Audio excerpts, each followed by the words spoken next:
Hi, my name is Rahima, and I wanted to take a minute and tell you a little bit about me and then take you on a journey with me. So, I moved here from Canada in 2012 with my family and my brother. I have 2 kids, a husband who's loving, 2 parents, and my brother Jamil, who all of you know already because he's the famous one, and then his wife and their 2 beautiful kids. So that's my family in a nutshell. But the coolest thing about us is that we're so united that we do everything together, which means that my brother has taken me on this crazy real estate journey with him every step of the way. And that's allowed me to evolve a lot of the things that we used to do in Canada, where we would flip multifamily buildings, to Arizona, where we still flip multifamily buildings, but we also have built this like amazing wholesale empire along with our 2 great partners, Josiah and Hunter, which are the other owners at Keighley, which is one of the largest wholesale companies in all of the United States, and it's amazing. So let me get back to me. I am a mother of 2 again. I am 49 years old. I'm gonna be 50 really soon, and that sort of scares me. It scared me enough to take a little bit better care of myself, and I'll talk to you all about that in the future. And maybe you can join me on my journey, or at least be a fan club for me and help me get to where I need to be. But what I do like to focus on is I am on a TV show. It's called Triple Digit Flip. We take these, 10 or 15 properties through the season, and we transform them from a house that nobody wanted to a house that is the perfect backdrop to a family's life, right? Because home is where your heart is, and if your heart isn't there, then you have nowhere to go. So having a beautiful house is so important, and that's what we really try to focus on, and we try to bring that to all of the properties that we work on. If you look behind me, we're just about to start on this one. We started 4 days ago, the day after Christmas. We purchased it just before Christmas. We started the day after Christmas. We have 30 days to finish this house, and as you can see, it lacked a little bit of love, and now we got to bring all the love back. So I'm going to take you on a journey on there in a few minutes, but I wanted to give you a little bit more about me. I'm really focused on design, but design where you're keeping your budget in mind, because it's really easy for you to hire an interior designer and her to spend $100,000 for you. That's easy. Trying to do it on a budget is where the creativity has to come in, and where you have to factor in, hey, what can I do on this project to help mitigate my costs? And that's what I really want to talk to you about. What can we do utilizing inexpensive material and bringing a whole new class to your home, to your flip, to wherever you want to be in your life. So let's talk about what we want to see on this YouTube channel. Well, I would like to introduce you to more of what I do with design. I'd love to take you on my journey of, hitting 49 years old and thinking, hey man, I need to get myself healthy so that I can live another 49, because 100 years is definitely my goal. So I think you're going to see a lot of pictures of me or footage of me working out and possibly eating, and I think we can have fun doing that, because who doesn't like to exercise and eat? Another thing I think you'd like to see is the way we transform a house in very little time, right? A lot of people would love to get into flipping houses, and they're thinking, well, how am I going to do this? How am I going to manage this? And I want to teach you how you can manage to flip a house in 30 to 45 days. Take it from 0 to hero in 30 to 45 days. That's one of our main goals here. Also, I want you to think about, what can you do outside of your box, outside of where you feel comfortable? I'll give you an example. My husband is a perfumer by trade, and he retired in 2020.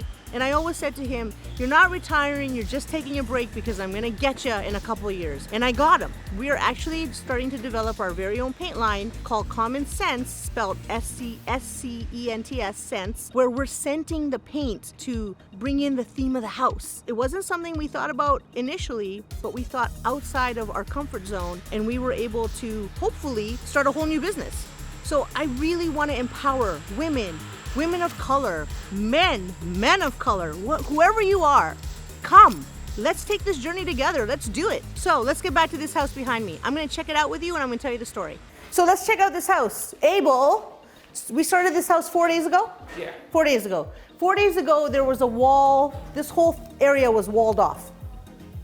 In 4 days, you managed to demo out the wall, shore up the wall, demo out the wall, and then put in this brand new beam.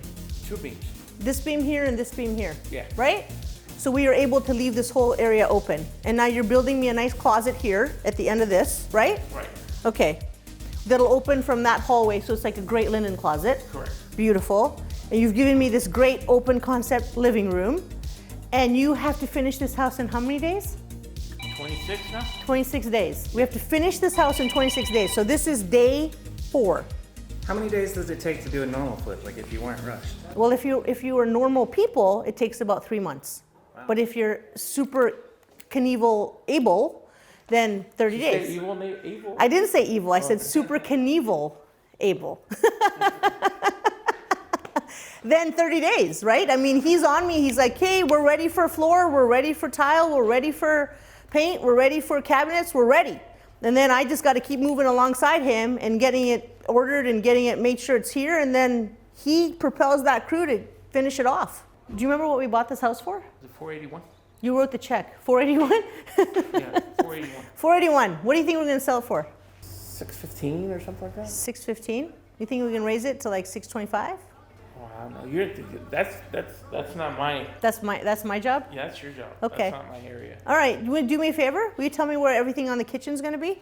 So you've Okay. built. I see you built me this awesome pony wall. Yeah. So that means you're going to give me an island that comes into here. Yeah. Okay. And then we're gonna have a 16-inch overhang. Okay. It'll be even with that wall where the original wall Perfect. used to be. Yep. Perfect.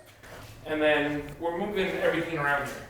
So we're gonna have your kitchen sink in the island. So currently my kitchen sink's on that back wall. You're going to saw cut because you know how much we love to use a saw cutter.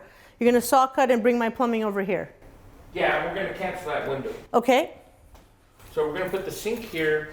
We're gonna put a gas stove in here because this house has gas. Okay. And any chance we get to put gas stove. Is awesome. I don't really care about the water heater or the heating unit and stuff like that, but the gas stove is a must. And so there's no real ROI on a gas stove except the fact that people prefer it when they're cooking. Okay. And it just sells better. It sells better, sells faster.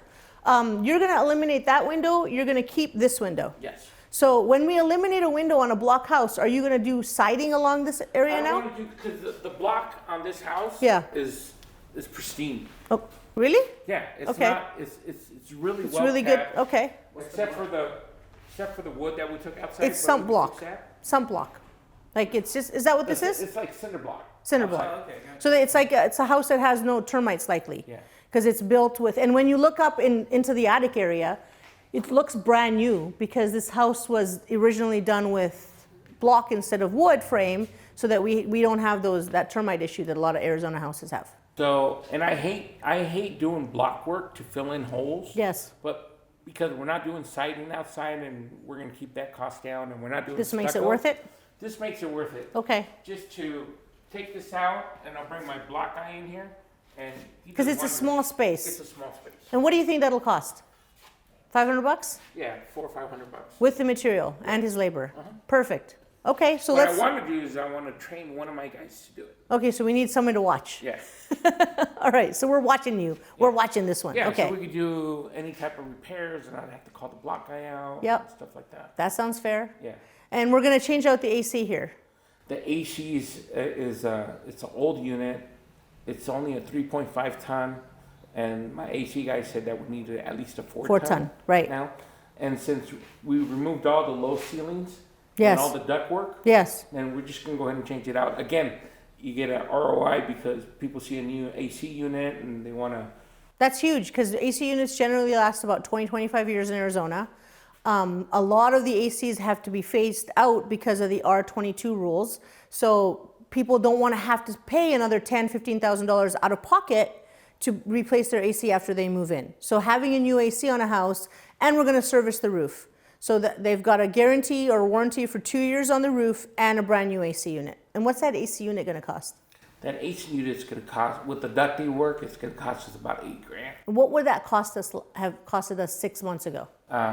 Maybe seven, 6.5, 7. So it's gone up between 1,500 to And it's gonna $1,000 go up- bucks. And it's gonna go up again next, beginning of January. So do we need to buy like 15 units and store I them? don't think it works like that. okay. I don't think, Do you want to put in a lawn at the front of this house?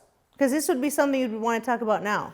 yeah, but it's, I think at the price point that Yeah. we're at, I don't know if we have a bunch of money to put in the landscaping. So we're going to try to sell this house for 6 something. We don't have anything in the backyard. The best we can give them in the backyard is some gravel because there's just not enough space. But we're gonna give them more space out there with some pavers and stuff like that, so. Okay, but still not a more of lot. an area. Now, the front How do we increase the curb appeal on the front of the house? So, We can maybe incorporate some more pavers in there, and then maybe a design of pavers in the concrete, because we love saw cutting. Because we love saw cutting. We're like saw cut aficionados. How much is the lawn going to cost us? It's winter, so we could winter seed it. It's not going to grow right now. It's too cold? It's too cold. Okay, so that kiboshes the lawn. All right, so we're going to have to figure out something. I mean, we could put a little patch of maybe, see if my landscaper has some artificial turf or something. I have a bunch of it at my house. I know you do. I know you do. We could use some of that. I know you do. All right. But we're still going to use some of that for the stuff you're going to do at your house. Right, okay. It's not all of it. Yeah, because sometimes Abel gets bored and he's like, hey, we have like 7 days off. So why don't I come over and build you an addition?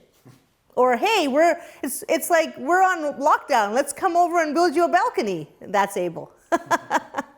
All right, let's do that. We'll see how much of it we use, and if not, we'll do like a little patch. Yeah, and then do a little and some patch. gravel. And it'll look green, but then you don't have to put in sprinklers. You don't have to worry about it growing. I still have your ear for a little bit. Let's see how much money we spend on the inside of this house. Yeah, because usually our landscaping is dictated by how much money we spend inside. Right. And it's It's dictated by two things. Are we really over budget when we started the inside of this house, the interior? So did we come up with a whole bunch of problems that we didn't anticipate that now we have to spend money on?